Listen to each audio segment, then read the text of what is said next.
La question fait l'objet de débats à Conakry à la faveur d'un atelier de validation. Les résultats obtenus vont permettre au gouvernement d'élaborer des politiques efficaces de développement. Voici le compte-rendu signé de Sékou Fernand Kourma. La réalisation de cette enquête constitue une mesure structurelle du programme macroéconomique et financier soutenu par la facilité de crédit élargie du FMI, est un déclencheur de l'atteinte de l'initiative des pays pauvres très endettés. Sur la base des données de cette enquête et des enquêtes antérieures, un rapport sur la pauvreté et les inégalités en Guinée dans la période 1994-2012 vient d'être finalisé par une équipe mixte gouvernement-Banque mondiale.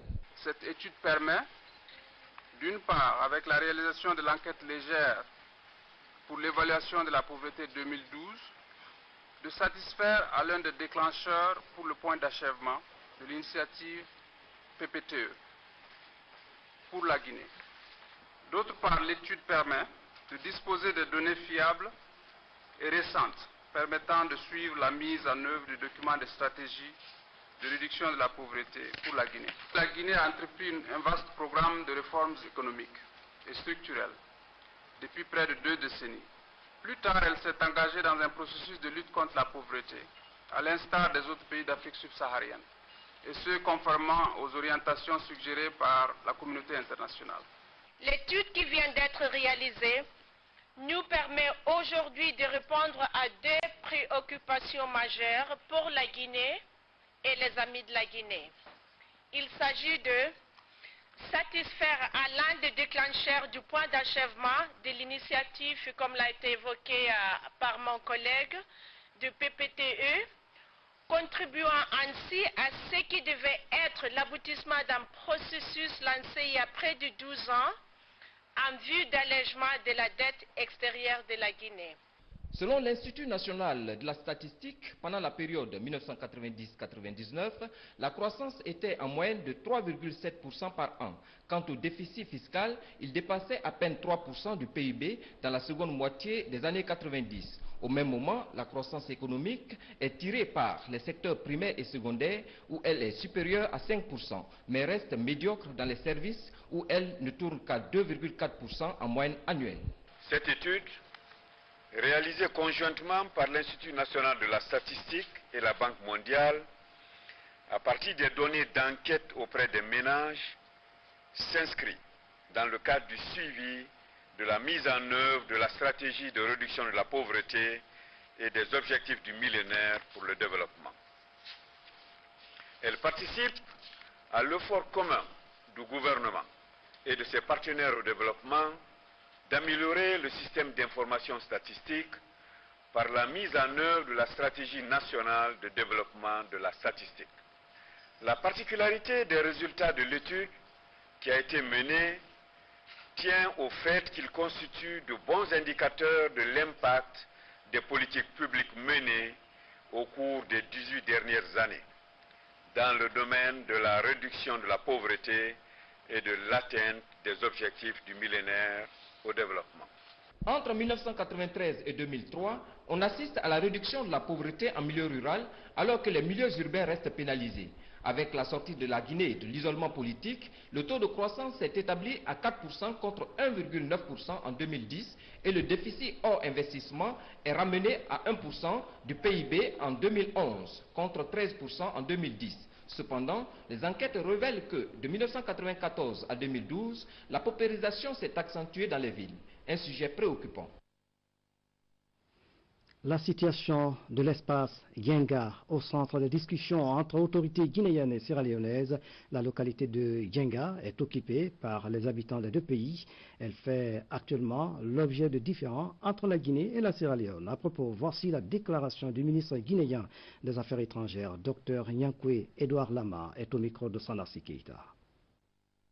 Le 27 juillet, nous avons effectué une mission en Sierra-Léone pour justement parler de Yenga, qui est une zone frontalière contestée, qui est occupée à la fois par les Guinéens et par les Sierra-Léonais, qui est revendiquée par les Guinéens et par les Sierra-Léonais aussi.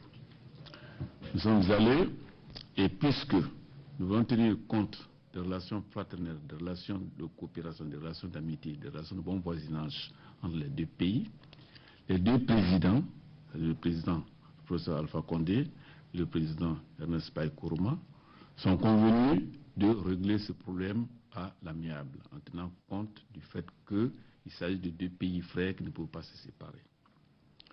Donc, nous sommes partis et nous avons rencontré les autorités sierra-léonaises. Nous avons passé une journée en train de travailler et nous avons abouti à des conclusions en 3 points. Le premier point, puisque nous sommes convenus de régler à l'amiable, le premier point, c'est de démilitariser la zone.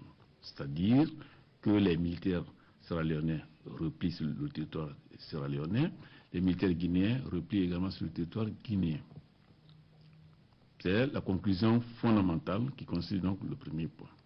Le deuxième point, eh bien, cela doit être appliqué par les deux états-majors des armées. Donc, dans une seconde phase, eh bien, les deux états-majors des armées, c'est-à-dire l'armée guinéenne comme l'armée sierra-léonaise, vont pouvoir se rencontrer pour rendre effective cette décision, c'est-à-dire la démilitarisation de la zone. Et en troisième point, maintenant, la diplomatie va rentrer dans le cercle pour pouvoir trouver une solution à l'amiable. Au lieu de recourir à la guerre, aux armes, eh bien, les deux pays sont convenus, les deux chefs d'État sont convenus de régler ce problème à l'amiable. Ça ne peut se régler qu'à l'amiable, et pour que ça soit réglé à l'amiable, il faut que la diplomatie devienne ici incontournable. C'est pour cela que les deux pays, chacun a eu une puissance colonisatrice. Nous avons recouru à la France pour avoir les données. La Sierra Leone a également recouru à la Grande-Bretagne pour avoir les données. Maintenant, cette commission mixte va pouvoir se réunir pour effectivement analyser cette situation, pour voir exactement où sont les frontières, c'est-à-dire entre les deux pays. Qu'est-ce qui revient à la Guinée et qu'est-ce qui revient à la Sierra Leone. Donc, en résumé, si nous sommes partis en Sierra Leone, voilà ce qui a été décidé. Première chose, démilitariser. Deuxième chose, rendre effective cette démilitarisation en impliquant nos forces armées. Et troisième chose, la diplomatie qui va devenir très active pour pouvoir résoudre ce problème. Voilà ce qui s'est passé en Sierra Leone. Le 13e anniversaire marquant l'intronisation de Sa Majesté le roi Mohamed VI du Maroc a été célébré à Conakry. La première dame de la République a pris part aux festivités en présence de nombreuses personnalités du pays. L'occasion a été mise à profit pour magnifier les relations de coopération entre Conakry et Rabat. Ali Badara Kondé signe ce reportage.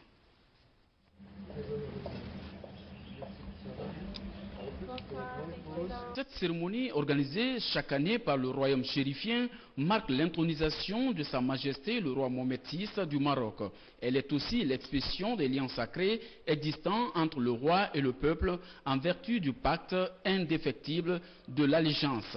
À l'occasion de ce 13e anniversaire, l'ambassadeur du Maroc en Guinée a exprimé la détermination de son pays à renforcer les liens avec ses partenaires bi- et multilatéraux. Il promet d'œuvrer au développement de la coopération sud-sud, notamment avec ses frères africains et par ricochet la Guinée. Le Royaume du Maroc et la République de Guinée sont unis par des liens séculaires ayant pour socle la fraternité. Les relations de confiance, de respect et de soutien mutuel caractérisent nos liens si profonds et si riches.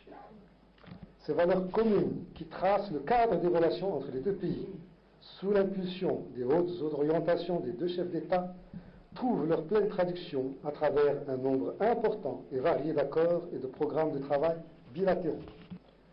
C'est dans cet esprit qu'une délégation de plus de 130 opérateurs économiques et commerciaux marocains, conduite par Maroc Export, s'est rendue à Conakry en décembre dernier. Cette délégation a d'ailleurs eu l'insigne honneur d'être reçue en audience par son Excellence, le Président de la République, le professeur Alpha Condé. Le ministre des Affaires étrangères, Dr Edouard Niakou-Ilama, a réitéré l'engagement du gouvernement guinéen de porter plus haut les relations de coopération traditionnelles qui ont toujours existé entre le peuple chérifien et la République de Guinée. Le Maroc est un partenaire privilégié qui a toujours été aux côtés de la Guinée. C'est pourquoi le gouvernement guinéen ne cessera de s'employer à l'élargissement et à la diversification de relations fécondes dont le développement tient particulièrement à cœur à nos deux dirigeants. Excellence, Monsieur l'ambassadeur, pour terminer, permettez-moi de renouveler les souhaits de bonheur, de santé et de succès de son Excellence professeur Alpha Condé, président de la République, chef de l'État, à Sa Majesté le roi Mohamed VI, et ceux de prospérité au peuple frère marocain. Des retrouvailles au cours desquelles la première dame de la République, Hadji Djene Kondé, a offert des cadeaux à son Altesse royale, la princesse Lala Salma du Maroc. A signalé que depuis le début de l'année 2012, deux partenariats ont été établis entre la République de Guinée et le Maroc. L'un pour la construction de l'hôtel Niger à Conakry et l'autre pour la création des moulins d'Afrique à Symphonia, sans oublier le démarrage de la construction de l'usine de ciment de l'Afrique à Kabylie. L'autre image est de l'actualité nationale. Distinction honorifique pour le directeur général de la SOGEAC, Société de gestion et d'exploitation de l'aéroport de Conakry. Kabassan Keita vient de recevoir un prix décerné par le CIMA, Conseil international des managers africains. Il a été distingué meilleur manager de l'année 2012. C'est un reportage de Sanassi Keita. C'est un signal fort qui rentre dans le cadre des objectifs du président de la République. La nomination du directeur général de la SOGEAC, Société de gestion et d'exploitation de l'aéroport de Conakry-BCA par le CIMA, Conseil international des managers africains, comme meilleur manager africain de l'année 2012. Un grand honneur pour le pays. Le prix a été décerné à l'hôtel Le Méridien à Paris le 7 juillet 2012.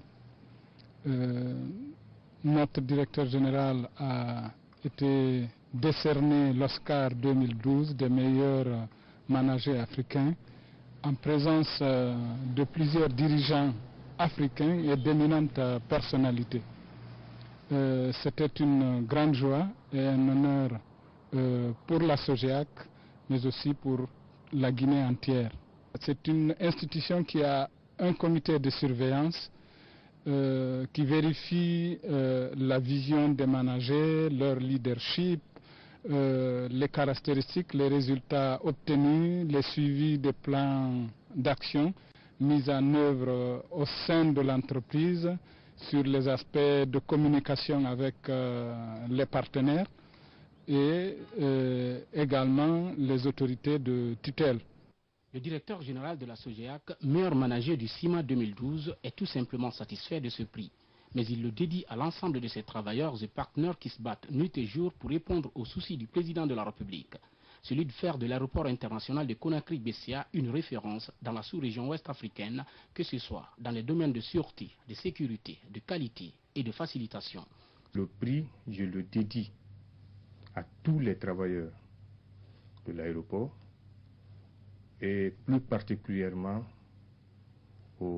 à son Excellence, Monsieur le Président de la République, honnêtement, qui n'a pas ménagé les efforts pour nous accompagner dans notre restructuration au niveau de l'aéroport. Le directeur général de la SOGEAC se fixe aujourd'hui des objectifs pour l'aéroport international de Conakry-BCA en vue de mériter davantage de la confiance du chef de l'État. Notre objectif aujourd'hui, c'est de hisser notre aéroport parmi les meilleurs aéroports de l'Afrique. Aujourd'hui, n'oubliez pas que l'aéroport de Conakry est mini-hub pour la sous-région. Pour votre information, Air France fait 11 touchés sur l'aéroport de Conakry. Si, honnêtement, il n'y avait pas d'amélioration comme ça, Air France n'allait pas risquer de venir tous les jours sur Conakry. Sans oublier les autres compagnies aussi. Un exemple aussi, la RAM fait 7 sur 7 sur Conakry. C'est pour vous dire que tous les jours, si vous voulez partir à Casa, vous pouvez partir. Et nous, on a des projets en perspective. Aujourd'hui, dans sous peu de temps,